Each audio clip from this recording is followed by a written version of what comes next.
Welcome back to my channel. ಇದು ಒಂದು heart touching story. Please miss ಮಾಡದೆ ನೋಡಿ. ಮಧ್ಯರಾತ್ರಿ ನಿದ್ರೆಯಲ್ಲಿ ಇದ್ದಕ್ಕಿದ್ದಂತೆ ಎಚ್ಚರ ಆಯಿತು. ನಾನು ಕಣ್ಣು ಚಿಕ್ಕದಾಗಿ ಮಾಡಿಕೊಂಡು ಗೋಡೆಯ ಮೇಲಿದ್ದ ಗಡಿಯಾರದತ್ತ ನೋಡಿದೆ. ಸಮಯ ಸುಮಾರು ಮಧ್ಯರಾತ್ರಿ 12 ಗಂಟೆ ಆಗಿತ್ತು. ಇಡೀ ನಗರ ನಿಶ್ಶಬ್ದವಾಗಿ ಮೌನ ಆವರಿಸಿತು. ಬಾಗಿಲು ತೆಗೆಯುವ ಶಬ್ದ ಆಗ್ತೊಡಗಿತು. ಮಧ್ಯರಾತ್ರಿಯಲ್ಲಿ ಬಾಗಿಲು ತೆಗೆಯುವುದು ಯಾರು? ಮನೆಯಲ್ಲಿ ಅಮ್ಮ ಮತ್ತೆ ನನ್ನ ಬಿಟ್ಟರೆ ಬೇರೆ ಯಾರೂ ಇಲ್ಲ ಅಲ್ವಾ? ವಾಚ್ಮ್ಯಾನ್ ಬೇರೆ ರಜೆಯಲ್ಲಿದ್ದಾನೆ. ಮನೆಯಲ್ಲಿ ಗಂಡಸರು ಕೂಡ ಯಾರೂ ಇಲ್ಲ. ಕಳ್ಳರು ಯಾರಾದರೂ ಮನೆಗೆ ನುಗ್ಗಿದ್ದಾರಾ ಎಂದು ಯೋಚಿಸಿದಾಗ ನನ್ನ ಹೃದಯ ಜೋರಾಗಿ ಹೊಡ್ಕೊಳ್ಳೋಕೆ ಶುರು ಮಾಡಿತು. ನಂತರ ನಾನು ಹಾಸಿಗೆಯಿಂದ ಎದ್ದು ನಿಧಾನವಾಗಿ ಮಲಗಿದಂತಹ ರೂಮಿನ ಡೋರನ್ನ ತೆಗೆದು ಹಾಲಿನ ಕಡೆ ನೋಡಿದೆ. ಹಾಲಿಂದ ಸೀದಾ ಅಮ್ಮನ ರೂಮಿಗೆ ಹೋಗಿ ನೋಡಿದಾಗ ಅಮ್ಮ ರೂಮ್ನಲ್ಲಿ ಇರಲಿಲ್ಲ. ಬಾತ್ರೂಮ್ನಲ್ಲೂ ನೋಡಿದೆ, ಇರಲಿಲ್ಲ. ಇಡೀ ಮನೆಯೆಲ್ಲ ಹುಡುಕಿದ್ರು ಕೂಡ ಅಮ್ಮ ಎಲ್ಲೂ ಕಾಣಿಸ್ಲಿಲ್ಲ. ಅಮ್ಮನ ರೂಮಿಂದ ಹೊರಬಂದು ಹಾಲಿನ ಬಾಗಿಲಿನ ಕಡೆ ನೋಡಿದಾಗ ಡೋರ್ ಲಾಕ್ ಓಪನ್ ಆಗಿರೋದನ್ನು ಕಾಣಿಸ್ತು. ಅಮ್ಮ ಹೊರಗಡೆ ಏನಾದರೂ ಹೋಗಿದ್ದಾಳಾ? ಅವಳು ಇಷ್ಟು ರಾತ್ರಿಯಲ್ಲಿ ಹೊರಗೆ ಹೋಗಿ ಏನು ಕೆಲಸ ಮಾಡ್ತಿದ್ದಾಳೆ ಎಂದು ಯೋಚಿಸ್ತಾ ಇದ್ದಾಗ ನನಗೆ ಏನು ಅರ್ಥವೇ ಆಗಲಿಲ್ಲ. ನಂತರ ನಾನು ಡೋರ್ನ ಓಪನ್ ಮಾಡಿ ಹೊರಗೆ ಬಂದು ನೋಡಿದಾಗ ಮನೆ ಮುಂಭಾಗದ ಗೇಟ್ ಓಪನ್ ಆಗಿತ್ತು.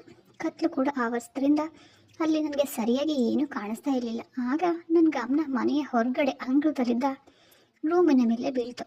ಆ ರೂಮ್ನಲ್ಲಿ ಲೈಟ್ ಆನ್ ಆಗಿತ್ತು. ಯಾಕೆ ಆ ರೂಮಿನಲ್ಲಿ ಲೈಟ್ ಆನ್ ಆಗಿದೆ? ವಿಷಯ ಏನಿರಬಹುದು ಅಂತ ತಿಳಿಯಲು ಬೆಕ್ಕಿನ ರೀತಿ ಮೆಲ್ಲನೆ ಹೆಜ್ಜೆ ಇಡ್ತಾ ಬಂದೆ.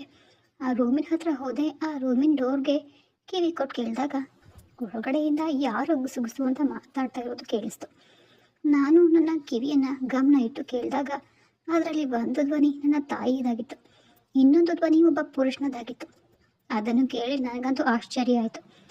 ನಂತರ ನಾನು ಗುಟ್ಟಾಗಿ ಆ ರೂಮಿನ ಗೋಡೆಯ ಸಣ್ಣ ಕಿಟಕಿಯ ಬಳಿ ಹೋಗಿ ಇಣುಕಿ ನೋಡಿದೆ. ಆ ಒಳಗಡೆ ಇರೋ ದೃಶ್ಯವನ್ನು ನಾನು ನೋಡಿ ಬೆಚ್ಚಿ ಬಿದ್ದೆ. ನನ್ನ ಕಣ್ಣುಗಳನ್ನು ದೊಡ್ಡದಾಗಿ ಮಾಡಿಕೊಂಡು ನೋಡಿದಾಗ ಅಮ್ಮನ ಪಕ್ಕದಲ್ಲಿ ಒಬ್ಬ ಗಂಡಸು ಕುಳಿತಿದ್ದನ್ನು ನೋಡಿದೆ.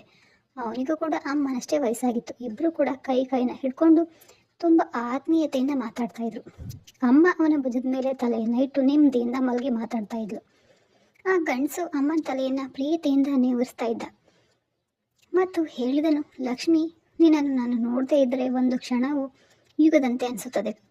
ಅದಕ್ಕೆ ಈ ಟೈಮ್ನಲ್ಲಿ ನಾನು ಇಲ್ಲಿಗೆ ಬಂದೆ ಅಂತ ಹೇಳಿದಾಗ ಅಮ್ಮ, ನನ್ನ ಪರಿಸ್ಥಿತಿಯು ಹಾಗೇ ಇದೆ ಗೋಪಾಲ್, ಆದರೆ ನಾವು ಹೀಗೆ ಭೇಟಿಯಾಗೋದು ಒಳ್ಳೆಯದಲ್ಲ.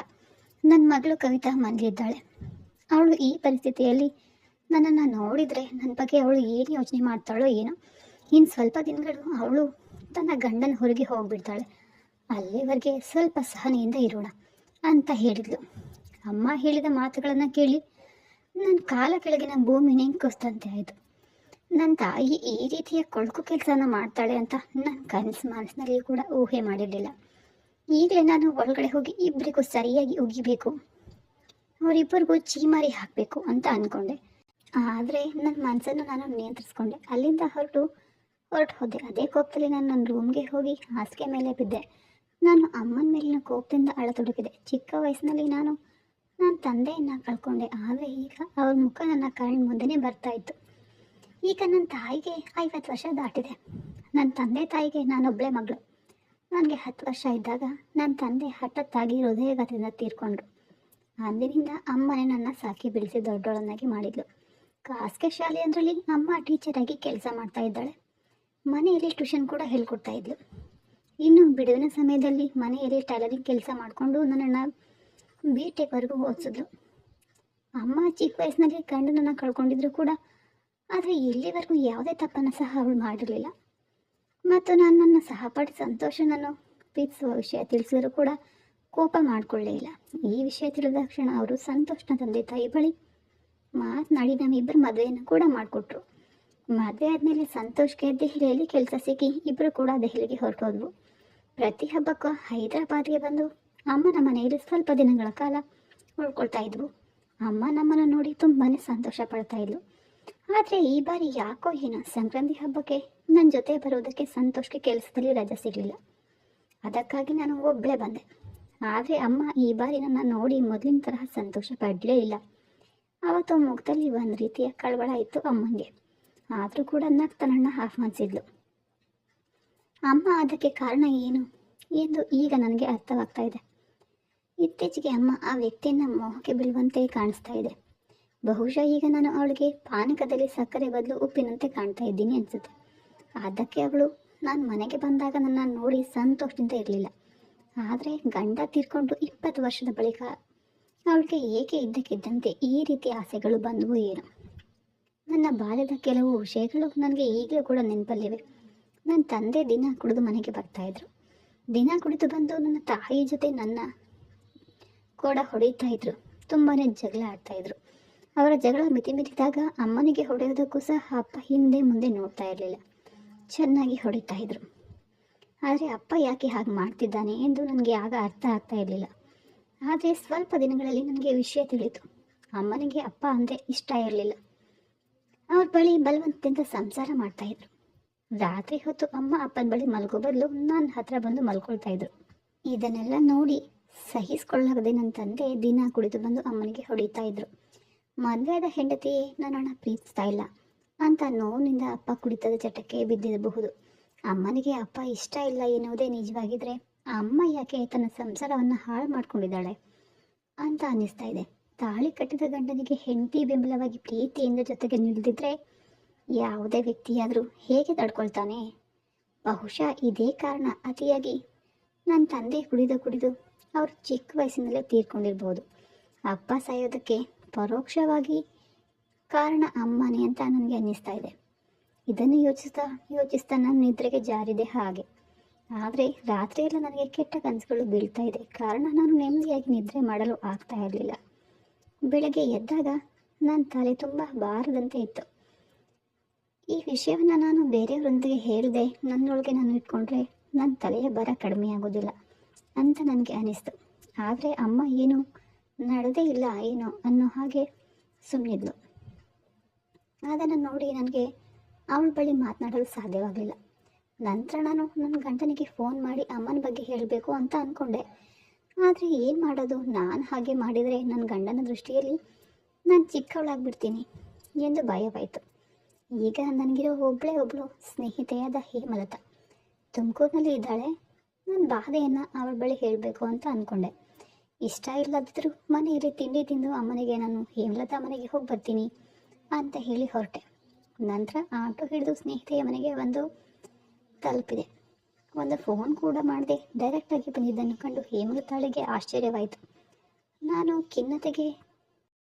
ನನ್ನ ಖಿನ್ನತೆಗೆ ಒಳಗಾಗಿರೋದನ್ನು ಕಂಡು ಹೇಮಲತಾ ಅವಳ ರೂಮಿಗೆ ಕರ್ಕೊಂಡು ಹೋಗಿ ನಿನಗೆ ಏನಾಯಿತು ಎಂದು ನನಗೆ ವಿಚಾರಿಸಿದ್ಲು. ಆಗ ರಾತ್ರಿ ಮನೆಯಲ್ಲಿ ನಾನು ನೋಡಿದ ಎಲ್ಲ ವಿಷಯವನ್ನು ಕೂಡ ಅವಳ ಬಳಿ ಹೇಳಿದೆ. ನಾನು ಹೇಳಿದ ಮಾತುಗಳನ್ನು ಕೇಳಿದ ಅವಳು ನನ್ನ ಮೇಲೆ ನಂಬಿಕೆ ಇಲ್ಲದವಳಂತೆ ನೋಡಿದ್ಲು. ಮತ್ತೆ ಅವಳು ಹೇಳಿದ್ಲು, ಕವಿತಾ, ನಿನ್ನ ಅಮ್ಮನ ಬಗ್ಗೆ ನನಗೆ ಬಹಳ ಚೆನ್ನಾಗಿ ಗೊತ್ತು ಕಣೆ. ಅವರು ಬೆಂಕಿ ಇದ್ದಂತೆ. ಅವ್ರು ಇದನ್ನು ಮಾಡಿದ್ದಾರೆ ಅಂದರೆ ನನಗೆ ತುಂಬ ನಂಬಲು ಸಾಧ್ಯ ಆಗ್ತಾ ಇಲ್ಲ. ಅವ್ರು ಬೇರೆ ಗಂಡಸರನ್ನ ಕಣ್ಣೆತ್ತಿ ಕೂಡ ನೋಡೋದಿಲ್ಲ. ಅಂಥವ್ರ ಬಗ್ಗೆ ನೀನು ಹೀಗೆ ಹೇಳ್ತೀಯಾ ಅಂದರೆ ನನಗೆ ತುಂಬಾ ನಂಬೋದಕ್ಕೆ ಆಗ್ತಾ ಇಲ್ಲ ಅಂತ ಹೇಳಿಬಿಟ್ಲು. ಹೌದು ಕಣೆ, ಬೇರೆ ಯಾರಾದರೂ ನನ್ನ ಹತ್ರ ಈ ವಿಷಯನ ಹೇಳಿದರೆ ನಾನು ಕೂಡ ಖಂಡಿತ ನಂಬ್ತಾ ಇರಲಿಲ್ಲ. ಆದರೆ ಇದನ್ನೆಲ್ಲ ನಾನು ನನ್ನ ಕಣ್ಣಾರೆ ನೋಡಿದ್ದೀನಿ ಕಣೆ. ಸಂತೋಷವಾಗಿ ಇದ್ರು ಎಂದರೆ ಅಪ್ಪನ ಬಳಿ ಒಂದು ದಿನವೂ ಕೂಡ ಆ ರೀತಿ ಇರುವುದನ್ನು ನಾನು ನೋಡಲೇ ಇಲ್ಲ. ಗಂಡ ತೀರಿಕೊಂಡ್ಮೇಲೆ ಒಂದು ಹೆಣ್ಣು ಅವಳು ಎಲ್ಲ ಆಸೆಗಳನ್ನು ಕೊಂದು ಹಾಕಬೇಕು ಎಂದು ನಾನು ಹೇಳ್ತಾ ಇಲ್ಲ ಕಣೆ. ಆದರೆ ಮನುಷ್ಯನಿಗೆ ನೈತಿಕ ಮೌಲ್ಯಗಳು, ಕುಟುಂಬದ ಗೌರವ ಕೂಡ ಮುಖ್ಯ ಅಲ್ವೇನೆ. ಅಪ್ಪ ತೀರ್ಕೊಂಡ ನಂತರ ಅಮ್ಮ ಬೇರೆ ಮದುವೆ ಆಗದೆ ಬಹಳ ಕಾಲ ಕಳೆದಿದ್ದಾರೆ. ಆದರೆ ಈ ವಯಸ್ಸಾದ ಸಮಯ ಯಾಕೆ ಈ ರೀತಿಯ ಚೇಷ್ಟೆಗಳನ್ನು ಮಾಡ್ತಾ ಇದ್ದಾರೆ ಎಂದು ನನಗೆ ಅರ್ಥನೇ ಆಗ್ತಾ ಇಲ್ಲ ಅಂತ ಹೇಳಿ ಕೋಪದಿಂದ ಹೇಳಿದ್ಲು. ನನ್ನ ಕೋಪವನ್ನು ನೋಡಿದ ಹೇಮಲತಾ ನನ್ನ ಪಕ್ಕ ಬಂದು ನನ್ನ ಭುಜದ ಮೇಲೆ ಕೈ ಹಾಕಿದ್ಲು. ನೋಡು ಕವಿತಾ, ನಿನ್ನ ಅಮ್ಮ ಚಿಕ್ಕವರಲ್ಲ. ಅವರಿಗೆ ಆಗಿರುವ ವಯಸ್ಸಿನ ಅನುಭವ ನಿನಗೆ ಆಗಿಲ್ಲ. ಆದ್ದರಿಂದ ನೀನು ಈ ವಿಷಯದ ಬಗ್ಗೆ ಅವ್ರ ಮೇಲೆ ಯಾವುದೇ ನಿರ್ಧಾರನ ತಗೊಳ್ಕೊಳ್ಬೇಡ. ಇಂಥ ಸೂಕ್ಷ್ಮವಾದ ವಿಷಯದಲ್ಲಿ ತಾಯಿಗೆ ಮಗಳೇ ಚೀಮಾರಿ ಹಾಕಿದರೆ ಆ ತಾಯಿ ಭಾವನೆ ಹೇಗಿರುತ್ತದೆ ಹೇಳು? ತುಂಬ ಕಷ್ಟ ಆಗುತ್ತೆ.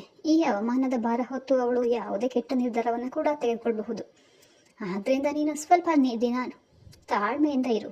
ಅಷ್ಟಕ್ಕೂ ನಿನ್ನ ಅಮ್ಮ ಒಂದು ಕ್ಷಣದ ಆವೇಶದಲ್ಲಿ ತಪ್ಪು ಮಾಡುವ ದುರ್ಬಲ ಮನಸ್ಸಿನ ವ್ಯಕ್ತಿ ಅಂತೂ ಅಲ್ಲ.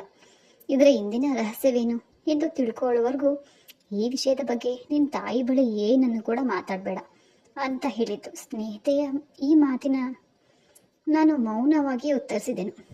ಆದರೆ ನನ್ನ ಮನಸ್ಸಲ್ಲಿ ಇನ್ನೂ ಕಡಿಮೆಯಾದಂತಹ ತುಮುಲು ಇತ್ತು. ನಂತರ ಅಮ್ಮನಿಂದ ನನಗೆ ಫೋನ್ ಬಂತು, ಊಟದ ಸಮಯ ಆಗಿದೆ, ಮನೆಗೆ ಬಾ ಅಂತ ಹೇಳಿದರು. ಆದರೆ ನನಗೆ ಮನೆಗೆ ಹೋಗೋಕ್ಕೂ ಮನಸ್ಸಿರಲಿಲ್ಲ. ಅದಕ್ಕೆ ನಾನು ಈಗ ಒಂದು ಫಂಕ್ಷನ್ಗೆ ಹೋಗ್ತಾ ಇದ್ದೀನಿ, ನಾನು ಅಲ್ಲೇ ಊಟ ಮಾಡ್ತೀನಿ, ಮನೆಗೆ ಊಟಕ್ಕೆ ಬರೋದಿಲ್ಲ ಅಂತ ಹೇಳಿ ತಪ್ಪಿಸ್ಕೊಂಡೆ. ಅದಾದಮೇಲೆ ಹೇಮಲತಾ ಬಲವಂತವಾಗಿ ನನಗೆ ಊಟ ಮಾಡಲು ಹೇಳಿದ್ಲು. ನಾನಾಗ ಅವಳ ಮನೆಯಲ್ಲಿ 4 ತುತ್ತು ತಿಂದು ಊಟ ಮುಗೀತು ಅಂದ್ಕೊಂಡು ಸಂಜೆ 4 ಗಂಟೆ ಆಗ್ತಾ ಇದ್ದಂತೆ ಆಟೋನ ಹಿಡ್ಕೊಂಡು ಮನೆಗೆ ಹೊರಡಬೇಕು ಅಂದ್ಕೊಂಡೆ. ಅದರಂತೆ ಕೂಡ ನನ್ನ ಗೆಳತಿಗೆ ಮನೆಗೆ ಹೋಗ್ತೀನಿ ಅಂತ ಹೇಳಿ ಹೊರಟೆ. ಹೊರಗಡೆ ಬಂದು ಆಟೋನ ಹತ್ಕೊಂಡೆ. ಬೇಗ ಮನೆಗೆ ಹೋಗಬೇಕು ಅಂತ ಆಸೆ ಏನು ಇರಲಿಲ್ಲ. ಹಾಗಾಗಿ ದಾರಿ ಉದ್ದಕ್ಕೂ ಕಾಲ್ನಡಿಗೆಯಲ್ಲಿ ನಿಧಾನವಾಗಿ ನಡ್ಕೋತಾ ಹೋಗ್ತಾ ಇದ್ದೆ. ದಾರಿಯಲ್ಲಿ ಹೋಗ್ತಾ ಇದ್ದಾಗ ಬರೀ ನನಗೆ ಅಮ್ಮನದೇ ಚಿಂತೆ ಕಾಡ್ತಾ ಇತ್ತು. ಅಮ್ಮ ಯಾಕೆ ಹೀಗೆ ಮಾಡಿಬಿಟ್ಲು? ನಾಳೆ ನನಗೆ ಮಕ್ಕಳಾದರೆ ಅವಳು ಅಜ್ಜಿ ಆಗ್ತಾಳೆ. ಮೊಮ್ಮಕ್ಕಳನ್ನ ನೋಡಿ ಖುಷಿ ಪಡಬೇಕಾದ ವಯಸ್ಸಿನಲ್ಲಿ ಅವಳಿಗೆ ಯೌವನದ ಮೋಹ ಯಾಕೆ ರಾರಾಜಿಸ್ತಾ ಇದೆ? ಇವರು ಈ ರೀತಿ ನಡ್ಕೊಳ್ತಾ ಇರೋದ್ರಿಂದ ಕುಟುಂಬದ ಪ್ರತಿಷ್ಠೆ ಏನಾಗೋದು ಎಂಬ ಪ್ರಜ್ಞೆ ಕೂಡ ಇವರಿಗೆ ಇಲ್ವಲ್ಲ. ಅವಳಿಗೆ ಅಮ್ಮನ ಮೇಲೆ ಇಷ್ಟೊಂದು ಆಸೆ ಇದೆ, ಅವಳಿಗೆ ಜ್ಞಾನೋದಯ ಆಗುವ ಹಾಗೆ ನಾನು ಏನು ಮಾಡಲಿ? ಈ ರೀತಿ ಯೋಚನೆಗಳಿಂದ ನನ್ನ ತಲೆ ಸಿಡಿಯುವಂತಾಗಿತ್ತು. ನಾನು ಹೀಗೆ ಯೋಚನೆ ಮಾಡ್ತಾ 1-2 ಕಿಲೋಮೀಟರ್ ನಡೆದ ನಂತರ ದಾರಿಯಲ್ಲಿ ಒಂದು ಪಬ್ಲಿಕ್ ಪಾರ್ಕ್ ಕಾಣಿಸ್ತು. ಸ್ವಲ್ಪ ಹೊತ್ತು ಅಲ್ಲಿ ಕುಳಿತುಕೊಂಡು ಹೋಗೋಣ ಅಂತ ಅಂದ್ಕೊಂಡು ಆ ಪಾರ್ಕಿನ ಒಳಗಡೆ ಹೋಗ್ತಾ ಇದ್ದಾಗ ತಾನೇ ಪಾರ್ಕಿನ ಹೊರಗೆ ಬರ್ತಾ ಇದ್ದ ಒಬ್ಬ ವ್ಯಕ್ತಿಯನ್ನು ನೋಡಿದೆ. ಅವನನ್ನು ನೋಡ್ತಾ ಇದ್ದಂತೆ ನಾನು ಗುರ್ತು ಹಿಡಿದಿದ್ದೆ. ರಾತ್ರಿ ಅಮ್ಮನ ಬಳಿ ಬಂದಿದ್ದ ವ್ಯಕ್ತಿ ಇವನೇ ಆಗಿದ್ದ ಅಂತ. ಅವ್ರ ಮುಖನ ನನ್ನ ಮನಸ್ಸಿನಲ್ಲಿ ಅಚ್ಚೆ ಹಾಕದಂತೆ ಮುದ್ರಿಸಲಾಗಿತ್ತು. ಮತ್ತೆ ಅವನು ನನ್ನನ್ನು ನೋಡಲೇ ಇಲ್ಲ. ಅವನು ಗೌರವಾನ್ವಿತನಂತೆ ಫುಟ್ಪಾತ್ ಮೇಲೆ ನಡೆಯುತ್ತಾ ಹೋಗ್ತಾ ಇದ್ದನು. ನಾನು ಅವರನ್ನು ಹಿಂಬಾಲಿಸುತ್ತಾ ಹೋದೆ. ಅವನು ಸೀದಾ ಒಂದು ಕಾಲೋನಿಯೊಳಗೆ ಪ್ರವೇಶ ಮಾಡ್ದ. ಅಲ್ಲಿ ಒಂದು ಮನೆಯ ಪಕ್ಕದಲ್ಲಿ ಇದ್ದ ಮೆಟ್ಟಿಲುಗಳನ್ನು ಹತ್ಕೊಂಡು ಮೇಲೆ ಹೋದ. ನಂತರ ನಾನು ಅವನ ಹಿಂದೇನೆ ಮೆಟ್ಟಿಲುಗಳನ್ನು ಹತ್ತಾ ಹೋದೆ. ನನಗೆ ಭಯವಾಗ್ತಾ ಇತ್ತು, ಆದರೂ ಕೂಡ ಧೈರ್ಯ ತಂದ್ಕೊಂಡು ಸೀದಾ ಬಾಲ್ಕನಿಗೆ ಹೋಗ್ಬಿಟ್ಟೆ. ಅಲ್ಲಿ ಮಲ್ಲಿಗೆ ಹೂಗಳಿಂದ ಬಾಲ್ಕನಿ ಕಂಗೊಳಿಸ್ತಾನೆ ಇತ್ತು. ಬಾಲ್ಕನಿಯಿಂದ ಇಳಿದು ನಾನು ಆ ಮನೆಯ ಬಾಗಿಲ ಬಳಿ ಬಂದು ನಿಂತೆ. ಸ್ವಲ್ಪ ಭಯದಿಂದಲೇ ಮನೆಯ ಒಳಗೆ ಹೋದೆ. ಹಾಲ್ನಲ್ಲಿ ಯಾರು ಕೂಡ ಕಾಣಿಸ್ಲೇ ಇಲ್ಲ. ಅಡುಗೆ ಮನೆಯಿಂದ ಟೀ ಮಾಡ್ತಾ ಇರೋ ಪರಿಮಳ ಬರ್ತಾ ಇತ್ತು. ಆಗ ನನಗೆ ಆ ವ್ಯಕ್ತಿ ಅಡುಗೆ ಮನೆಯಲ್ಲಿ ಇದ್ದಾನೆ ಎಂದು ಅರ್ಥ ಆಯಿತು. ನಾನು ಕೂಡ ಅಡುಗೆ ಮನೆಗೆ ಹೋಗ್ತಾ ಇದ್ದಾಗ ನನ್ನ ಕಾಲಿನ ಗೆಜ್ಜೆ ಶಬ್ದಗಳನ್ನು ಕೇಳಿ ಯಾರು ಅಂತ ಹೇಳಿದರು. ಅವರು ಕೂಗಿದಾಗ ನಾನು ತಕ್ಷಣ ಅಲ್ಲಿ ನಿಂತ್ಕೊಂಡೆ. ಏನು ಹೇಳಬೇಕು ಅಂತ ನನಗೆ ಅರ್ಥ ಆಗದೆ ನಾನು ಎಂದು ಹೇಳಿದೆ. ಆಗ ಅವರು, ನಾನು ಎಂದರೆ ನಿಮ್ಮ ಹೆಸರು ತುಂಬ ಒಳ್ಳೆಯ ಹೆಸರು, ನೀವು ಆ ಸೋಫಾ ಮೇಲೆ ಕುಳಿತುಕೊಳ್ಳಿ, ನಾನು 2 ನಿಮಿಷ ಬರ್ತೀನಿ ಎಂದು ನಗ್ತಾ ಹೇಳಿದರು. ಆದರೆ ನಾನು ನಗಲಿಲ್ಲ. ಹಾಲ್ನಲ್ಲಿ ಸೋಫಾದ ಮೇಲೆ ಕುಳಿತುಕೊಂಡು ಅವನಿಗೋಸ್ಕರ ಕಾಯ್ತಾ ಇದ್ದೆ. ನಂತರ ಒಂದು ಟ್ರೈನಲ್ಲಿ 2 ಕಪ್ ಟೀ ತಗೊಂಡ್ರು. ಅವರು ನನ್ನ ಒಂದೂ ಮಾತನಾಡಲು ಬಿಡದೆ 1 ಕಪ್ ಟೀ ಜೊತೆಗೆ 1 ಲೋಟ ನೀರನ್ನು ಕೂಡ ಕೊಟ್ಟರು. ತುಂಬ ದಾಹವಾಗಿದ್ದರಿಂದ 1 ಲೋಟ ನೀರನ್ನು ಕುಡಿದು ಟೀನ ಕೂಡ ತೆಗೆದುಕೊಂಡು 1 ಗುಟ್ಕು ಕುಡಿದೆ. ಟೀ ತುಂಬಾ ಅದ್ಭುತ ಆಗಿತ್ತು. ನಂತರ ನಾನು ಟೀಯನ್ನು ಪೂರ್ತಿ ಕುಡಿದು ಚಿಟಿಕೆ ಹೊಡೆಯೋದ್ರಲ್ಲಿ ನನ್ನ ಆಯಾಸ ಎಲ್ಲ ಕಡಿಮೆಯಾಗಿತ್ತು. ಅಂದರೆ ಒಂದು ರೀತಿ ಮಾಯನೇ ಆಗಿತ್ತು. ಆಗ ಆ ವ್ಯಕ್ತಿ ಕೇಳಿದರು, ಇವಾಗ ಹೇಳಮ್ಮ, ಯಾರು ನೀನು? ನನ್ನ ಹತ್ರ ನಿನ್ಗೇನು ಕೆಲಸ ಎಂದು ಟೀ ಕುಡಿಯುತ್ತಾ ಕೇಳಿದರು. ನಾನು ಹೇಳೋದಕ್ಕೆ ಮುಂಚೆ ತಡವರಿಸ್ತಾ ಇದ್ದೆ. ಆಗ ಆ ವ್ಯಕ್ತಿ ನನ್ನ ಮುಖವನ್ನು ದಿಟ್ಟಿಸಿ ನೋಡಿದ್ನು. ಆಗ ಅವನ ಕಣ್ಣುಗಳು ಮಿಂಚಿನಂತೆ ನನ್ನನ್ನು ಗುರ್ತು ಹಿಡಿದವು. ನೀನು ಲಕ್ಷ್ಮಿಯ ಮಗಳೇ ಅಲ್ವಾ ಎಂದು ಕೇಳಿದರು. ಹೌದು, ನಾನು ಲಕ್ಷ್ಮಿಯ ಮಗಳು. ನೀವು ನಿನ್ನೆ ಮಧ್ಯರಾತ್ರಿ ನಮ್ಮ ಮನೆಗೆ ಬಂದಿದ್ದನ್ನು ನಾನು ನೋಡ್ತೀನಿ ಅಂತ ಹೇಳಿದೆ. ಮತ್ತು ನನ್ನ ಉತ್ತರದಲ್ಲಿ ಎಚ್ಚರಿಕೆ ಧ್ವನಿ ಕೂಡ ಇತ್ತು. ಅವರು ಆಶ್ಚರ್ಯದಿಂದ ನನ್ನನ್ನು ನೋಡಿದರು. ಈ ವಿಷಯ ನಿನ್ನ ಅಮ್ಮನಿಗೆ ಹೇಳಿದೀಯಾ ಅಂತ ಆತುರದಲ್ಲೇ ಕೇಳಿದರು. ಇಲ್ಲ, ಹೇಳಿಲ್ಲ, ಒಳ್ಳೆಯ ಕೆಲಸ ಮಾಡಿದೆ ಎಂದು ಆ ವ್ಯಕ್ತಿ ನಿಟ್ಟಿಸಿರು ಬಿಟ್ಟನು. ಆದರೆ ಆತನ ವರ್ತನೆ ನನಗೆ ಅರ್ಥ ಆಗಲಿಲ್ಲ. ಆಗ ನಾನು ಕೇಳಿದೆ, ಅಸಲಿಗೆ ನೀವು ಯಾರು? ನನ್ನ ಅಮ್ಮನಿಗೆ ನಿಮಗೂ ಏನು ಸಂಬಂಧ? ಈ ವಯಸ್ಸಿನಲ್ಲಿ ಯಾಕೆ ಅಂಥ ಕೆಲಸ ಮಾಡ್ತಾ ಇದ್ದೀರಾ ಅಂತ ನಿಷ್ಠುರವಾಗಿ ಕೇಳಿಬಿಟ್ಟೆ. ಈ ಮಾತುಗಳನ್ನು ಕೇಳಿಯೂ ಕೂಡ ಆ ವ್ಯಕ್ತಿ ಮುಖದಲ್ಲಿ ಯಾವ ಭಾವನೆಯೂ ಕಾಣ್ತಾ ಇರಲಿಲ್ಲ. ಒಂದು ಸಾರಿ ಅವರು ದೀರ್ಘವಾಗಿ ನಿಟ್ಟುಸಿರನ್ನ ತೆಗೆದುಕೊಂಡು ಕುರ್ಚಿಯಲ್ಲಿ ಕುಳಿತುಕೊಂಡು ಮಾತನಾಡಲು ಪ್ರಾರಂಭಿಸಿದರು.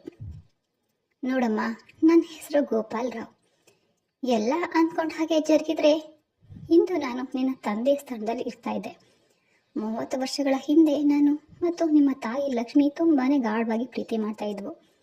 ಇಬ್ಬರು ಕೂಡ ಮದುವೆ ಆಗಬೇಕು ಅಂತ ಕೂಡ ಅಂದ್ಕೊಂಡಿದ್ವಿ. ಆದರೆ ಲಕ್ಷ್ಮಿಯನ್ನು ನಿನ್ನ ತಂದೆ ಕಾಂತರ ಕೂಡ ಪ್ರೀತಿಸ್ತಾ ಇದ್ದಂತೆ.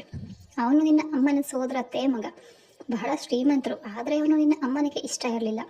ಯಾವುದೇ ಸಂದರ್ಭದಲ್ಲಿ ನಾನು ಅವನನ್ನ ಮದುವೆ ಆಗೋದಿಲ್ಲ ಅಂತ ಲಕ್ಷ್ಮಿ ನನ್ನ ತಂದೆ ತಾಯಿ ಬಳಿ ಕಠೋರವಾಗಿ ಹೇಳಿದ್ಲು.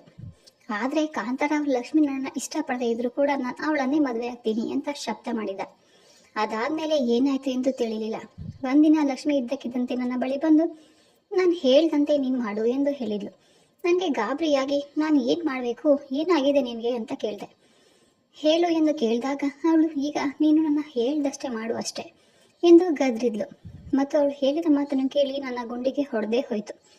ಮನೆಯಲ್ಲಿ ಹಿರಿಯ ಮಗಳು, ಹಿರಿಯರ ಮಾತಿಗೆ ನನ್ನ ಹೃದಯವೇ ಹೊಡೆದು ಹೋಗಿದೆ. ನಾನು ಕಾಂತಾರಾವ್ ಅವರನ್ನು ಮದುವೆ ಆಗ್ತಿದ್ದೀನಿ. ನನ್ನನ್ನು ಮರೆತು ನೀನು ಬೇರೆ ಯಾವುದಾದ್ರೂ ಒಂದು ಒಳ್ಳೆಯ ಹುಡುಗಿಯನ್ನ ಮದುವೆಯಾಗು ಅಂತ ಹೇಳ್ಕೊಂಡ್ಳು. ಇದಕ್ಕಿಂತ ನೀನು ಯಾಕೆ ಇದ್ದಕ್ಕಿದ್ದಾಗೆ ಮನಸ್ಸನ್ನ ಬದಲಾಯಿಸ್ಕೊಂಡಿದ್ಯಾ ಲಕ್ಷ್ಮಿ, ಈಗ ಏನಾಯಿತು ಎಂದು ಎಷ್ಟು ಕೇಳಿದ್ರು ಕೂಡ ಅವಳು ಏನನ್ನು ಹೇಳದೆ ಹೊರಟು ಹೋದ್ಲು. ಇದಾದ ನಂತರ ಕೆಲ ದಿನಗಳಲ್ಲಿ ಅವಸರದಲ್ಲಿ ಕಾಂತಾರಾವ್ನನ್ನ ಲಕ್ಷ್ಮಿ ಮದುವೆ ಆದ್ಲು. ಚಿಕ್ಕ ವಯಸ್ಸಿನಲ್ಲಿಯೇ ತಂದೆ ತಾಯಿಯನ್ನ ಕಳ್ಕೊಂಡು ನಾನು ಒಬ್ಬಂಟಿಯಾಗಿ ಬದುಕ್ತಾ ಇದ್ದೆ. ಲಕ್ಷ್ಮಿ ಸಿಕ್ಕ ಮೇಲೆ ಅವಳೇ ನನಗೆ ಸರ್ವಸ್ವ ಕೂಡ ಆಗಿದ್ಲು. ಅವಳೇ ನನಗೆ ಸರ್ವಸ್ವ ಅಂತ ಕೂಡ ನಾನು ಭಾವಿಸಿದ್ದೆ. ಅವಳು ಇಲ್ಲದೆ ಜೀವನವನ್ನು ನಾನು ಕಲ್ಪಿಸಿಕೊಳ್ಳಲು ಸಾಧ್ಯ ಆಗ್ತಾ ಇರಲಿಲ್ಲ. ನಾನು ಜೀವನದಲ್ಲಿ ಜಿಗುಪ್ಸೆಗೊಂಡು ಆತ್ಮಹತ್ಯೆ ಮಾಡಿಕೊಳ್ಳಲು ಬಯಸಿದ್ದೆ. ಆಗ ಒಬ್ಬ ದೊಡ್ಡ ಮನುಷ್ಯ ನನ್ನನ್ನು ರಕ್ಷಿಸಿದ ಮತ್ತು ಮಾನವ ಜನ್ಮದ ಪರಮಾರ್ಥವನ್ನು ನನಗೆ ತಿಳಿಸಿದ್ರು. ಪ್ರಾಣತ್ಯಾಗ ಮಾಡಿಕೊಳ್ಬೇಕು ಎಂದು ಕೊಂಡಿರುವ ನೀನು ಒಂದು ಒಳ್ಳೆಯ ಕೆಲಸಕ್ಕಾಗಿ ನಿನ್ನ ಪ್ರಾಣವನ್ನೇ ತ್ಯಾಗ ಮಾಡು ಎಂದು ಸಲಹೆ ನೀಡಿದರು. ಆಗ ನಾನು ಯೋಚನೆ ಮಾಡಿದ ತಕ್ಷಣ ಸೇನೆಗೆ ಸೇರಿ ಪ್ರಾಣವನ್ನು ಪಣಕ್ಕಿಟ್ಟು ಶತ್ರು ವಿರುದ್ಧ ಹೋರಾಡಿದೆ. ನನ್ನ ಹತಾಶೆಯ ಧೈರ್ಯವಾಗಿ ಮಾರ್ಪಟ್ಟಿತು. ನಾನು ಯಾವ ಕೆಲಸನ ಮಾಡಲು ಬಯಸಿರಲಿಲ್ಲ, ಆದರೆ ನನ್ನ ಜೀವನ ಅನೇಕ ಜನರ ಜೀವನವನ್ನು ಉಳಿಸಲು ಕೆಲಸ ಮಾಡಬೇಕಾಯಿತು. ನಾನು ದೇಶ ಸೇವೆ ಮಾಡಲೆಂದೇ ಆ ದೇವರು ನನಗೆ ನನ್ನ ಪ್ರೀತಿಯನ್ನು ದಕ್ಕದಂತೆ ವಂಚನೆ ಮಾಡಿದ್ದಾನೆ ಅಂತ ಅಂದ್ಕೊಂಡು ನನಗೆ ಅನಿಸಿತು. ಸೇನೆಯಿಂದ ನಿವೃತ್ತಿಯಾದ ಮೇಲೆ ಕೂಡ ನಾನು ದೇಶದಲ್ಲಿ ವಿವಿಧ ಪ್ರಾಂತ್ಯಗಳಲ್ಲಿ ಸಮಾಜ ಸೇವೆ ಮಾಡ್ತಾ ಬದುಕ್ತಾ ಇದ್ದೆ. ವಯಸ್ಸಾಗ್ತಾ ಇದ್ದಂತೆ ನನ್ನ ಮನಸ್ಸು ನನ್ನ ಸ್ವಂತ ಊರಿನ ಕಡೆಗೆ ಹೋಗಬೇಕು ಅಂತ ಅನ್ನಿಸ್ತು. ಈ ಮಧ್ಯೆ ಇಲ್ಲಿಗೆ ಬಂದು ವಾಸವಾಗಿದ್ದೇನೆ. ಒಂದಿನ ಬೆಳಗ್ಗೆ ರೋಡಲ್ಲಿ ಓಡಾಡ್ತಾ ಇರುವಾಗ ನಿನ್ನ ಅಮ್ಮ ಎದುರಿಗೆ ಬಂದರು. 30 ವರ್ಷಗಳ ಬಳಿಕ ಮತ್ತೆ ಒಬ್ಬರನ್ನೊಬ್ಬರು ಭೇಟಿಯಾಗಿ ಗುರುತು ಹಿಡಿತೀವಿ. ಅದು ನಮ್ಮಿಬ್ಬರ ಗಾಢವಾದ ಪ್ರೇಮಕ್ಕೆ ನಿದರ್ಶನವಾಗಿತ್ತು. ಒಬ್ಬರಿಗೊಬ್ಬರು ಗುರುತಿಸಿಕೊಂಡಾಗ ಮನದಲ್ಲಿ ಒಂದು ರೀತಿಯ ಚೈತನ್ಯ ಭಾವ ಮೂಡಿತು. ಆ ಭಾವನೆಯನ್ನು ವರ್ಣಿಸಲು ಪದಗಳು ಸಾಕಾಗೋದಿಲ್ಲ ಅನಿಸಿತು. ನಾವು ಬಹಳ ಹೊತ್ತು ಮಾತಾಡೋದಕ್ಕೆ ಆಗಲೇ ಇಲ್ಲ. ಹೃದಯದಲ್ಲಿನ ಮಾತುಗಳು ಗಂಟಲಿನವರೆಗೂ ಕೂಡ ಬಂದು ಅಲ್ಲೇ ನಿಲ್ತಾ ಇದ್ದ ಕಾರಣ ನಾವಿಬ್ಬರು ಮೂಕರಾಗಿದ್ವು. ನಮ್ಮಿಬ್ಬರ ಕಣ್ಣೀರು ಪರಸ್ಪರ ಮಾತನಾಡ್ತಾ ಇದ್ವು. ನಂತರ ನಾವು ಆ ರಸ್ತೆ ಪಕ್ಕದಲ್ಲಿದ್ದ ಉದ್ಯಾನವನಕ್ಕೆ ಹೋಗಿ ಇಬ್ಬರು ಕೂಡ ಕೂತು ಗಂಟೆಗಟ್ಟಲೆ ಮಾತನಾಡಿಕೊಂಡ್ವು. 30 ವರ್ಷಗಳ ಹಿಂದೆ ಯಾವ ಪರಿಸ್ಥಿತಿಯಲ್ಲಿ ಕಾಂತಾರಾವ್ನ ಮದುವೆ ಆದ್ಲು ಅನ್ನೋ ವಿಷಯವನ್ನ ನಿಮ್ಮ ತಾಯಿ ಅಂದು ಬಹಿರಂಗಪಡಿಸಿದ್ರು. ಆ ರಹಸ್ಯ ತಿಳಿದು ನನ್ನ ಹೃದಯ ಚೂರಾಗೋಯ್ತು. ನಿನ್ನ ತಂದೆ ಎಷ್ಟು ದುಷ್ಟ ಎನ್ನುವುದು ನನಗೆ ಆಗಲೇ ತಿಳಿಯಿತು. ಆತ ಲಕ್ಷ್ಮಿಯನ್ನ ಸ್ವಂತ ಮಾಡ್ಕೊಳ್ಳೋದಕ್ಕೆ ನೀಚತನದ ಸಂಚು ರೂಪಿಸಿದ. ಒಂದಿನ ಲಕ್ಷ್ಮಿ ಮನೆಯಲ್ಲಿ ಒಬ್ಬಳೇ ಇರುವ ಸಮಯನ ನೋಡಿ ಮನೆಗೆ ನುಗ್ಗಿ ಲಕ್ಷ್ಮಿಯನ್ನ ಅತ್ಯಾಚಾರ ಮಾಡಿಬಿಟ್ಟಿದ್ದ. ನಂತರ ದೊಡ್ಡವ್ರ ಮುಂದೆ ಕಾಲಿಗೆ ಬಿದ್ದು ಮೊಸಳೆ ಕಣ್ಣೀರು ಇಡ್ತಾ ಕ್ಷಣ ಮಾತ್ರದಲ್ಲಿ ತಪ್ಪು ಮಾಡಿಬಿಟ್ಟೆ, ಈ ತಪ್ಪನ್ನ ತಿದ್ಕೊಳ್ಳಲು ನಾನು ಲಕ್ಷ್ಮಿಯನ್ನ ಮದುವೆ ಮಾಡ್ಕೊಳ್ತೀನಿ ಅಂತ ಹೇಳಿದ. ಇದಾದ್ಮೇಲೆ ಲಕ್ಷ್ಮಿ ಅವನ ಮೇಲೆ ಪೊಲೀಸ್ ಕಂಪ್ಲೇಂಟ್ ಕೊಡಬೇಕೆಂದು ಅಂದ್ಕೊಂಡ್ಳು. ನಂತರ ಈ ರೀತಿ ಮಾಡಿದರೆ ಕುಟುಂಬದ ಮಾನ ಹರಾಜಾಗುತ್ತೆ. ಮತ್ತೆ ಮನೆಯಲ್ಲಿ ಇನ್ನು ಮದುವೆಯಾಗದ ಇರುವ 2 ತಂಗಿಯರಿದ್ದಾರೆ ಎಂದು ತಂದೆ ತಾಯಿ ಹೇಳಿದರು. ಮತ್ತೆ ಎಲ್ಲರ ಒಳಿತಿಗಾಗಿ ನೀನು ಕಾಂತಾರಾವ್ನ ಮದುವೆಯಾಗು ಅಂತ ಕೂಡ ವಿನಂತಿಸಿಕೊಂಡಂತೆ. ಇದನ್ನು ಕೇಳಿದ ಲಕ್ಷ್ಮಿಗೆ ಬೇರೆ ದಾರಿನೇ ಇರಲಿಲ್ಲ. ಮಲಿನವಾದ ದೇಹವನ್ನ ಮದುವೆಯಾಗಲು ಯಾರು ಇಷ್ಟಪಡೋದಿಲ್ಲ ಎಂದು ತಿಳಿದು ನನ್ನ ಬಳಿ ಬಂದು ನಮ್ಮಿಬ್ಬರ ಪ್ರೀತಿಯನ್ನ ಮುರಿದು ಇಷ್ಟವಿಲ್ಲದಿದ್ದರೂ ಕಾಂತಾರಾವ್ ಜೊತೆ ಮದುವೆಯಾದಳು ಎಂದು ಕಣ್ಣೀರಿಡುತ್ತಾ ನನ್ನ ಬಳಿ ಎಲ್ಲವನ್ನ ಹೇಳಿದರು. ಅವ್ರು ಹೇಳಿದ ನನ್ನ ತಾಯಿಯ ಎಲ್ಲ ಸತ್ಯವನ್ನ ತಿಳಿದು ನನ್ನ ಹೃದಯದಲ್ಲಿ ಜ್ವಾಲಾಮುಖಿ ಸ್ಫೋಟಗೊಂಡಿತು. ಇಲ್ಲಿವರೆಗೆ ನನ್ನ ತಾಯಿಯ ಹಿಂದಿನ ಜೀವನದ ಕುರಿತು ನನ್ನ ಬಳಿ ಏನು ಕೂಡ ತಾಯಿ ಹೇಳಿರಲಿಲ್ಲ. ಅವಳ ಜೀವನದಲ್ಲಿ ಇಷ್ಟೊಂದು ದೊಡ್ಡ ದುರಂತ ಆಗಿದೆ ಎಂದು ನಾನು ಕನಸು ಮನಸ್ಸಿನಲ್ಲಿಯೂ ಕೂಡ ಊಹಿಸಿರಲಿಲ್ಲ. ಇಷ್ಟು ದಿನ ನಾನು ನನ್ನ ತಂದೆಯನ್ನ ಹೆಂಡತಿ ಅಂತ ತಿರಸ್ಕರಿಸಲ್ಪಟ್ಟ ದುರಾದೃಷ್ಟಕರ ಅಂತ ತಿಳಿಸ್ಕೊಂಡಿದ್ದೆ. ಅವನಿಗೆ ತನ್ನ ಹೆಂಡತಿಯ ಪ್ರೀತಿ ಸಿಗ್ತಾ ಇಲ್ಲ, ಆದ್ರಿಂದ ಖಿನ್ನತೆಗೆ ಒಳಗಾಗಿ ಕುಡಿತ ಚಟಕ್ಕೆ ಬಿದ್ದಿದ್ದ. ಆತನನ್ನು ಒಳ್ಳೆಯ ಮನುಷ್ಯ ಅಂತ ನಾನು ತಿಳ್ಕೊಂಡಿದ್ದೆ. ನಾನು ನನ್ನ ತಂದೆಯ ಕುರಿತು ಆ ರೀತಿ ಯೋಚನೆ ಮಾಡಲು ನನ್ನ ತಾಯಿ ಔದಾರ್ಯವೂ ಕೂಡ ಕಾರಣವಾಗಿತ್ತು. ತಂದೆ ದುಷ್ಟ ಎಂದು ತಿಳಿದರೆ ನಾನು ಎಲ್ಲಿ ಅವನಿಗೆ ಕೀಳರಿಮೆಯಿಂದ ನೋಡ್ತೀನಿ ಅಥವಾ ಅವಮಾನ ಮಾಡ್ತೀನಿ ಅಂತ ಅಂದ್ಕೊಂಡು ವಾಸ್ತವ ಸತ್ಯವನ್ನು ನನಗೆ ತಿಳಿಯದಂತೆ ಜಾಗೃತಿ ವಹಿಸಿದ್ಲು. ಮನಸ್ಸಿನಲ್ಲಿ ಎಂತಹ ಸಹಿಸಲಾರದ ನೋವಿದ್ರೂ ಕೂಡ ಎಲ್ಲವನ್ನು ಮೌನವಾಗಿ ನುಂಗಿಕೊಂಡು ನನ್ನನ್ನು ದೊಡ್ಡವಳನ್ನಾಗಿ ಬೆಳೆಸಿದ್ಲು. ಈಗ ಅಮ್ಮನ ಎಲ್ಲ ಸತ್ಯ ನನಗೆ ತಿಳಿದಿದೆ. ನನ್ನ ದೃಷ್ಟಿಯಲ್ಲಿ ಅಮ್ಮನ ವ್ಯಕ್ತಿತ್ವ ಏಕಾಏಕಿ ಹಿಮಾಲಯದ ಎತ್ತರಕ್ಕೆ ಏರಿತು. ಇಷ್ಟು ದಿನ ನಾನು ಅವಳ ಬಗ್ಗೆ ಕೆಟ್ಟದಾಗಿ ಯೋಚಿಸಿದ್ದಕ್ಕೆ ನನ್ನನ್ನು ನಾನು ದೂಷಿಸ್ಕೊಳ್ತೀನಿ ಮತ್ತು ನನ್ನ ಬಗ್ಗೆ ನನಗೆ ನಾಚಿಕೆಯಾಗಿ ತಲೆ ಬಾಗಿ ಕೂತೆ. ನನ್ನ ಮೌನವನ್ನು ನೋಡಿ ಆ ವ್ಯಕ್ತಿ ಮತ್ತೆ ಹೇಳಿದರು, ನೋಡಮ್ಮ, ನಿನ್ನ ತಾಯಿ ಅವಳಿಗೆ ಆಗಿರುವ ಅನ್ಯಾಯದ ಬಗ್ಗೆ ಯಾರಿಗೂ ಕೂಡ ಹೇಳಬೇಡ ಅಂತ ಹೇಳಿದ್ಲು. ಆದರೆ ಅವಳಷ್ಟು ತಾಳ್ಮೆ ನನಗಿಲ್ಲ. ಅದಕ್ಕೆ ನಾನು ನನ್ನ ಹೃದಯದ ನೋವನ್ನು ಮುಚ್ಚಿಟ್ಕೊಳ್ಳಲು ಸಾಧ್ಯವಾಗಲಿಲ್ಲ. ಆದ್ದರಿಂದ ನಿನ್ನ ಬಳಿ ಎಲ್ಲ ವಿಷಯವನ್ನು ಹೇಳಿದ್ದೀನಿ. ಯಾಕಂದರೆ ಆ ದೇವತೆ ಅಂತ ನಿನ್ನ ತಾಯಿಯನ್ನು ನೀನು ತಪ್ಪಾಗಿ ತಿಳ್ಕೊಬಾರ್ದು. ನನ್ನಿಂದ ಸಹಿಸ್ಕೊಳ್ಳೋಕೆ ಆಗೋದಿಲ್ಲ. ಅದಕ್ಕೆ ನಿನ್ನ ಅಮ್ಮನಿಗೆ ಕೊಟ್ಟಿದ್ದ ಮಾತನ್ನು ಮುರಿದಿದ್ದೀನಿ ಎಂದು ಹೇಳಿದಾಗ ನಾನು ಹೇಳಿದೆ, ಇಲ್ಲ, ನೀವು ನಿಜ ಹೇಳಿ ನನ್ನ ಕಣ್ಣನ್ನು ತೆರೆಸಿದ್ದೀರಾ. ಇಲ್ಲ ಅಂತಿದ್ರೆ ನಾನು ನಿಜವಾಗ್ಲೂ ನನ್ನ ಅಮ್ಮನನ್ನು ಅಪಾರ್ಥ ಮಾಡ್ಕೊಳ್ತಾ ಇದ್ದೆ. ಅಮ್ಮನ ಜೀವನದಲ್ಲಿ ಇಂತಹ ಒಂದು ದೊಡ್ಡ ದುರಂತ ಅಡಗಿದೆ ಎಂದು ನನಗೆ ತಿಳಿಯುತ್ತಿರಲಿಲ್ಲ. ಆ ಕಾಲದಲ್ಲಿ ದೊಡ್ಡವರು ಸೇರಿ ಗೌರವ ಬಂದಂತೆ ಹೆಸರಿನಲ್ಲಿ ಅಮ್ಮನನ್ನು ಮಾರಾಟ ಮಾಡಿದ್ದಾರೆ. ಆದ್ದರಿಂದ ಅಪ್ಪನ ತಪ್ಪಿಗೆ ಅಮ್ಮನಿಗೆ ಶಿಕ್ಷೆ ಆಯಿತು. 30 ವರ್ಷಗಳ ಹಿಂದೆ ಅಮ್ಮನ ಪರವಾಗಿ ಹಿರಿಯರು ಮಾಡಿದ ತಪ್ಪನ್ನು ಈಗ ನಾನು ಸರಿಪಡಿಸ್ಬೇಕು. ಆ ಕೆಲಸವನ್ನು ನಾನೇ ಮಾಡ್ತೀನಿ. ನಿಮ್ಮಿಬ್ಬರನ್ನ ಒಂದು ಮಾಡಿ ಈ ಹಿಂದೆ ನಡೆದಿರುವ ಘಟನೆಗಳನ್ನು ದುಸ್ವಪ್ನವನ್ನಾಗಿ ಮಾಡ್ತೀನಿ. ನೀವಿಬ್ಬರು ಮತ್ತೆ ಒಂದಾಗಿ ಹಿಂದಿನದನ್ನು ಮರೆತು ನೀವಿಬ್ಬರು ನಿರ್ಭಯರಿಂದ ಮದುವೆಯಾಗಿ ನಿಮ್ಮ ಜೊತೆಗೆ ನಾನಿರ್ತೀನಿ. ಸಮಾಜಕ್ಕೆ ಭಯಪಡುವ ಅವಶ್ಯಕತೆ ಇಲ್ಲ. ಮನುಷ್ಯ ಸಂತೋಷವಾಗಿ ಬಾಳಲು ಕಷ್ಟಪಡುವ ಕಟ್ಟುಪಾಡುಗಳನ್ನು ಹೊಂದಿದ್ದಾನೆ ಹೊರತು ಕಟ್ಟುಪಾಡುಗಳಿಗೋಸ್ಕರ ಮನುಷ್ಯ ಹುಟ್ಟಿಲ್ಲ. ಈಗ ನೀವು ಮಧ್ಯರಾತ್ರಿಯಲ್ಲಿ ಕಳ್ಳರ ಹಾಗೆ ಬರುವ ಅವಶ್ಯಕತೆ ಇಲ್ಲ. ಇಬ್ಬರು ಮದುವೆ ಮಾಡಿಕೊಂಡು ಮುಕ್ತವಾಗಿ ಸಂತೋಷದಿಂದ ಜೀವನ ನಡೆಸಿ. ನೀವಿಬ್ಬರು ಮಾಡಿದ ತ್ಯಾಗಕ್ಕೆ ಒಳ್ಳೆಯ ಪ್ರತಿಫಲ ಸಿಗದೆ ಹೋದರೆ ಈ ಜಗತ್ತಿನಲ್ಲಿ ಒಳ್ಳೆಯ ವ್ಯಕ್ತಿಗೆ ಬೆಲೆ ಇರುವುದೇ ಇಲ್ಲ ಎಂದು ದೃಢ ನಿರ್ಧಾರದಿಂದ ಹೇಳಿದೆ. ನನ್ನ ಮಾತುಗಳನ್ನು ಕೇಳಿ ಅವರ ಮುಖ ಸಂತೋಷದಿಂದ ಹರಳಿತು. ನೀನು ಬುದ್ಧಿಯಲ್ಲಿ ನಿನ್ನ ತಾಯಿಯನ್ನೇ ಹೋಲ್ತೀಯ.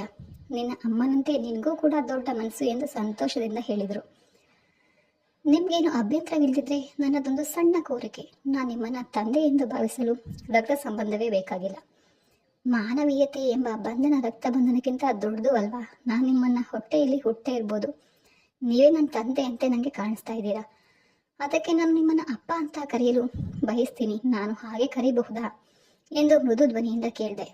ನನ್ನ ಮಾತು ಕೇಳಿದ ಅವರ ಕಣ್ಣಲ್ಲಿ ಗಳಗಳನೆ ಕಣ್ಣೀರು ಹರಿತಾ ಇತ್ತು. ನಂತರ ಅವರು ನನ್ನ 2 ಕೈಗಳನ್ನು ಹಿಡ್ಕೊಂಡು, ಇದಕ್ಕಿಂತ ಭಾಗ್ಯ ನನಗೆ ಇನ್ನೇನು ಬೇಕಮ್ಮ ಅಂತ ಹೇಳಿ ಚಿಕ್ಕ ಮಕ್ಕಳಂತೆ ಅಳತೊಡಗಿದ್ರು. ನೀವು ಅಳ್ಬೇಡಿಯಪ್ಪ, ಸಮಾಧಾನ ಮಾಡ್ಕೊಳ್ಳಿ. ಇಲ್ಲಿವರೆಗೆ ನೀವು ಅಮ್ಮನ ಪ್ರೀತಿಯಲ್ಲಿ ಉಳಿದ ಮತ್ತೊಂದು ಮದುವೆಯನ್ನು ಮಾಡಿಕೊಂಡು ಇಲ್ಲ. ಇಲ್ಲಿ ತನಕ ನಿಮಗೂ ಸಹ ಅಮ್ಮನಿಗೂ ತುಂಬ ಕಷ್ಟಗಳಿದ್ವು. ಇನ್ನು ಮುಂದೆ ನಿಮಗೆ ಯಾವುದೇ ಸಮಸ್ಯೆಗಳು ಇರೋದಿಲ್ಲ. ಎಷ್ಟು ವರ್ಷಗಳ ಹಿಂದೆ ಕಳೆದುಕೊಂಡ ಜೀವನವನ್ನು ಆ ದೇವರು ನಿಮಗೆ ಕೊಡಲಿ. ನಿಮಗೆ ಅಂತಾನೆ ವಾಪಸ್ ಮರಳಿಸಿದ್ದಾನೆ. ಪ್ರೀತಿಗೆ ವಯಸ್ಸಿನ ಅಂತರ ಇಲ್ಲ. ಗತಕಾಲಗಳು ಮತ್ತೆ ಬರ್ತವೆ, ವಸಂತವು ಕೂಡ ನಿಮಗಾಗಿ ಮರಳುತ್ತದೆ ಎಂದು ಅಂತ ಹೇಳಿ ಅವರ ಭುಜವನ್ನ ಹಿಡ್ಕೊಂಡು ಅವರಿಗೆ ಉತ್ಸಾಹದಿಂದ ಧೈರ್ಯ ತುಂಬುತ್ತಾ, ಬನ್ನಿ ಅಪ್ಪ, ಈಗ ಮನೆಗೆ ಹೋಗೋಣ ಅಂತ ಅವ್ರನ್ನ ನನ್ನ ಜೊತೆಗೆ ಮನೆಗೆ ಕರ್ಕೊಂಡು ಹೋದೆ. ಸ್ನೇಹಿತರೆ, ಈ ಕಥೆಯಲ್ಲಿ ಕವಿತಾ ಮಾಡಿದ್ದು ಸರಿನಾ ಅಥವಾ ತಪ್ಪಾ? ಇದರಲ್ಲಿ ಯಾರ್ದು ತಪ್ಪು? ಜೀವನದಲ್ಲಿ ಅವ್ರ ತಂದೆ ತಾಯಿ ಮಾಡಿದ ತಪ್ಪ ಅಥವಾ ಅವ್ರ ಅಪ್ಪ ಮಾಡಿದ ತಪ್ಪ ಅಂತ ತಪ್ಪದೆ ಕಮೆಂಟ್ ಸೆಕ್ಷನಲ್ಲಿ ತಿಳಿಸಿ.